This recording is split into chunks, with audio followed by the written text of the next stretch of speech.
Assalamualaikum warahmatullahi wabarakatuh. Kita belajar lagi tentang getaran gelombang. Nah, kali ini kita belajar tentang gelombang. Apa sih gelombang itu? Gelombang adalah getaran yang merambat. Kalau misalkan kita jalan-jalan di pantai gitu ya, kita akan melihat gelombang air laut. Nah, jadi teman-teman perlu kita ketahui, jadi gelombang air laut itu disebabkan oleh hembusan angin, sehingga dia terjadilah gelombang air laut tersebut gitu. Nah, jadi kalau nggak ada angin, kira-kira bisa nggak ya terjadi gelombang air laut itu gitu. Nah, seperti ini.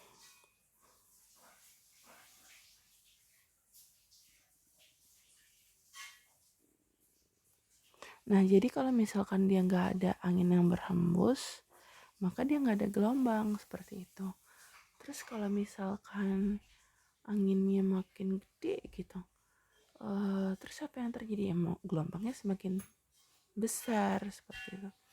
Nah, jadi gelombang adalah getaran yang merambat. Gelombang getaran ini sebetulnya adalah bentuk energi berupa usikan atau gangguan. Jadi gelombang ini adalah suatu cara untuk memindahkan energi dari satu tempat ke tempat yang lain seperti itu.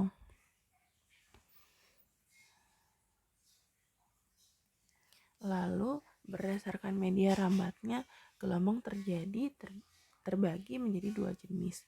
Itu yang pertama gelombang elektromagnetik, yang kedua ada gelombang mekanik. Nah, gelombang elektromagnetik adalah gelombang yang tidak memerlukan zat perantara dalam rambatannya. Contohnya gelombang radio, gelombang cahaya, seperti itu. Nah, lalu gelombang mekanik adalah gelombang yang merambat pada suatu medium.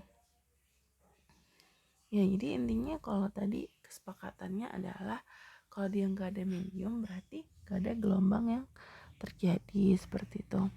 Nah, gelombang bunyi misalkan begini, misalkan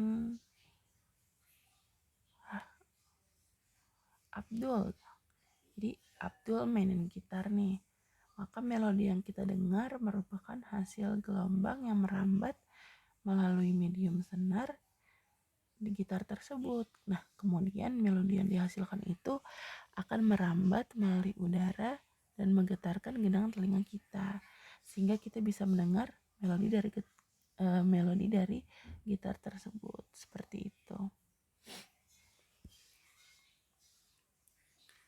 Nah, berdasarkan arah getarannya, gelombang terbagi menjadi yang pertama gelombang transversal, yang kedua gelombang longitudinal. Jadi gelombang transversal ini ialah gelombang yang arahnya getarannya tegak lurus terhadap arah penjalarannya. Nah, kalau gelombang longitudinal ialah gelombang yang arah getarannya sejajar atau berimpit dengan arah rambatannya, seperti itu. Nah, ini gambar dari gelombang transversal. Kita lihat ya. Di situ dari gambar terlihat yang atas dan yang bawah. Coba kita perhatikan. Dari B ke F kita lihat tertulis itu lambda. Maksud lambda itu adalah satuan dari panjang gelombang. Jadi teman-teman yang perlu diketahui adalah jarak D dan dari B ke F. B itu merupakan bukit gelombang menuju bukit gelombang selanjutnya, yaitu F itu merupakan satu panjang gelombang. Begitu juga yang di bawah. Bisa kita lihat tahu dari A ke E, dari simpul-simpul gelombang dari A ke E itu merupakan juga satu panjang gelombang seperti itu. Nah, lalu B itu puncak gelombang ya. Lalu C, jadi A, C, E, G itu merupakan simpul-simpul gelombang. BF merupakan puncak gelombang, ABC merupakan bukit gelombang. Jadi satu kesatuan ABC itu bukit gelombang. Berarti bukit gelombang apalagi itu contohnya EFG, namanya bukit di atas gitu. Ingat aja seperti itu. Lalu lembah gelombang CDE, coba perhatikan CDE itu lembah gelombang seperti itu. Jadi panjang gelombang itu bisa kita ingat dengan saat ketemu dari puncak menuju puncak berikutnya, atau perlu kita ingat satu bukit dan satu lembah dan juga satu panjang gelombang seperti itu. Ya, semoga mengerti ya. Oh, satu lagi.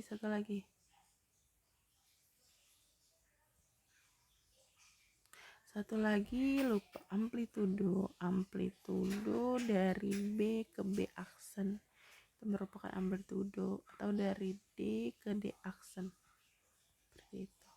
Nah, lalu sekarang kita ke gelombang longitudinal. Di gelombang longitudinal ini adalah gelombang yang merambat berupa rapatan dan renggangan yang bergetar sejajar dengan arah rambatannya. Nah, kita lihat nih.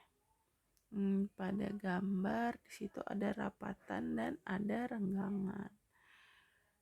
Nah, kalau misalkan di gelombang transversal kita ketahui panjang gelombang dari satu bukit dan satu lembah itu satu panjang gelombang. Nah, tapi kalau di gelombang longitudinal dia dari satu rapatan dan satu regangan, dia merupakan satu panjang gelombang seperti itu. Kalau di gambar ini satu regangan duluan ya, lalu rapatan itu merupakan satu panjang gelombang seperti itu. Nah, periode, frekuensi, panjang gelombang, dan cepat rambat gelombang. Periode adalah waktu yang dibutuhkan untuk terjadi satu gelombang, disebut periode. Nah, jika dalam satu sekon terjadi 100 gelombang, berarti untuk terjadi satu gelombang diperlukan waktu 1/100 sekon atau 0,01 sekon. Nah, berarti periode gelombang tersebut adalah 0,01 sekon. Seperti itu. Nah, jadi kalau misalkan dalam satu sekon terjadi 10 gelombang, berarti untuk terjadi satu gelombang diperlukan waktu 1/10 sekon atau 0,1 sekon. Seperti itu.